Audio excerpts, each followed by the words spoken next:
Good evening, Facebook family. Today is Thursday, April the 16th, 2020, and it marks a month for me that I have closed my practice and am living during the time of COVID-19 here in Washington, D.C., sheltering at home.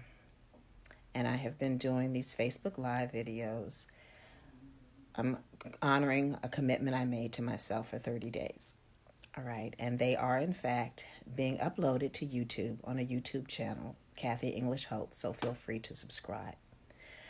Well, tonight I'm trying to share some news. What I think is kind of good news in a time that some things may not feel so great, but then some things feel really good.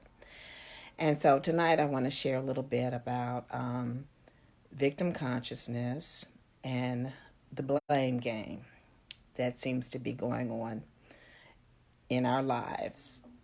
If not now, it's happened in the past, and if not in the past, it may happen in the future.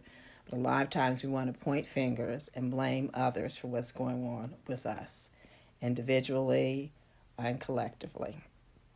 All right, so preface this little situation now.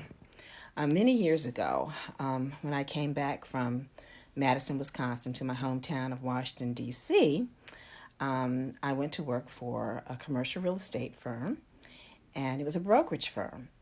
And I had the pleasure of supporting my employer and working with the contractors to build a fabulous home in Ketchum, Idaho, in Blaine County, Ketchum, Idaho, which is near Sun Valley, Idaho.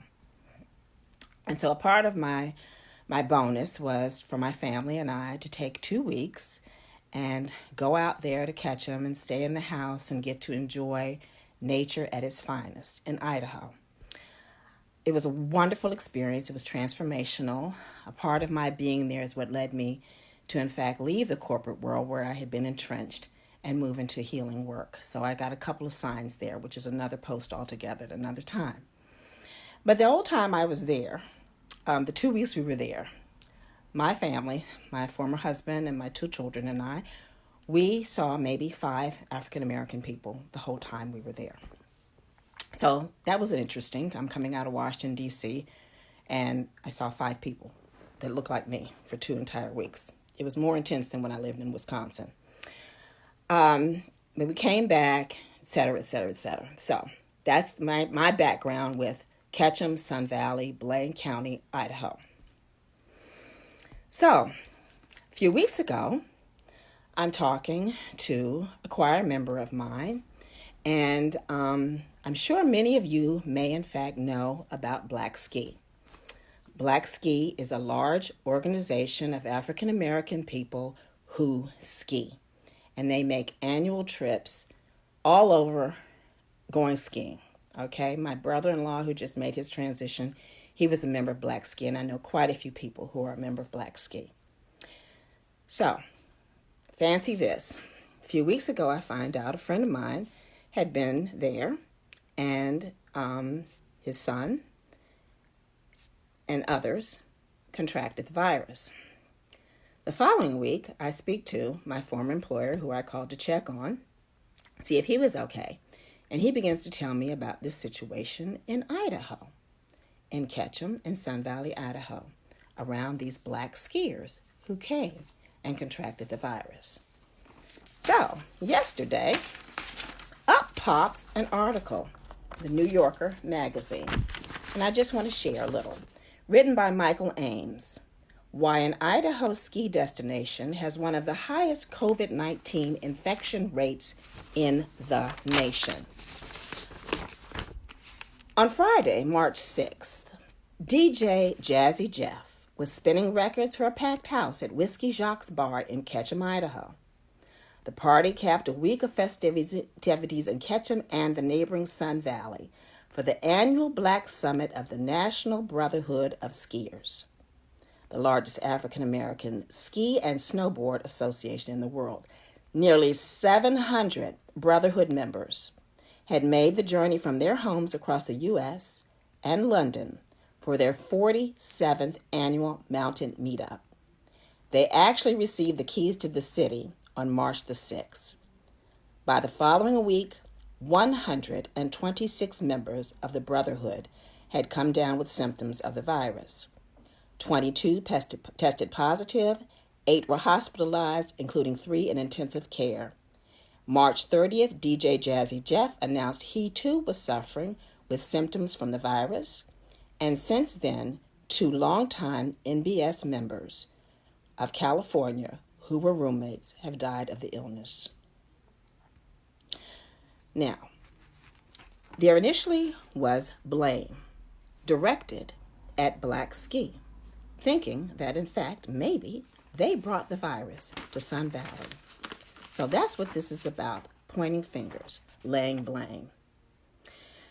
Well, later, the governor of Idaho, Brad Little, issued a statewide stay-at-home order, reflecting a reality not acknowledged in the White House briefings that might what look like blank space on the Johns Hopkins COVID-19 global map are in fact hiding clusters of concentrated COVID-19 cases.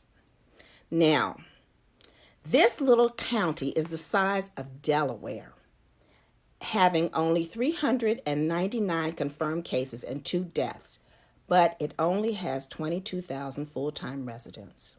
So the infection rate is now the highest in the nation, greater even than that of New York's Westchester and Rockland counties, and on par with centers in Italy and Wuhan, China.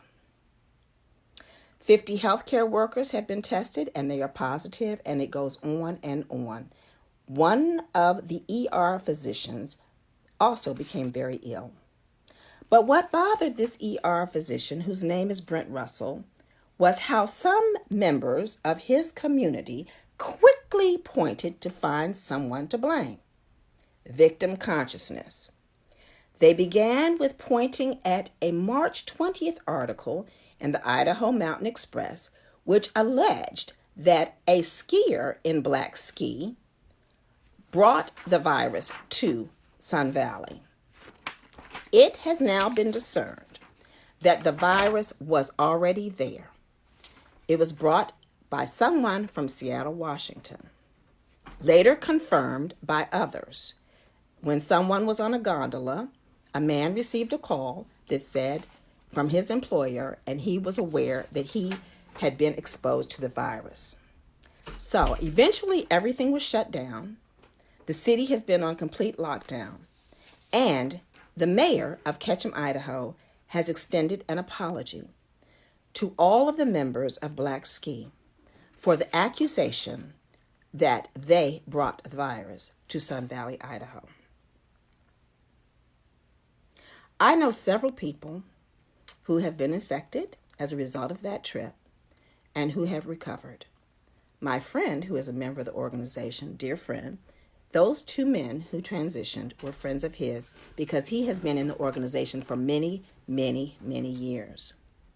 I just want to express my gratitude to the mayor of Ketchum for extending an apology for what had been reported, that the National Black Ski Association, this brotherhood, had brought the virus to their community, because they did not. There have been many people laying blame all over the world for this particular virus. Man-made, whoever, I don't know how it came to be. That's not my concern. But all I will say is this: stop pointing the finger to other people. Take responsibility. Stop being the victim. And when you realize that there is no one to blame, and put yourself in the place of forgiveness and humble yourself to those who you blame, it makes for a better world. So thank you to the mayor and all of those in Idaho who have now retracted their statement that Black Ski brought coronavirus to Idaho, for they did not. Let us continue to pray for all of those who have been impacted by this virus, who happen to be on travel there with their brotherhood for a 40-some year annual meeting, and some who died. Rough situation. But in the end, may all be well, and may we be in a place of forgiveness and receiving the apologies of those who've admitted they are wrong. Be well. Good night.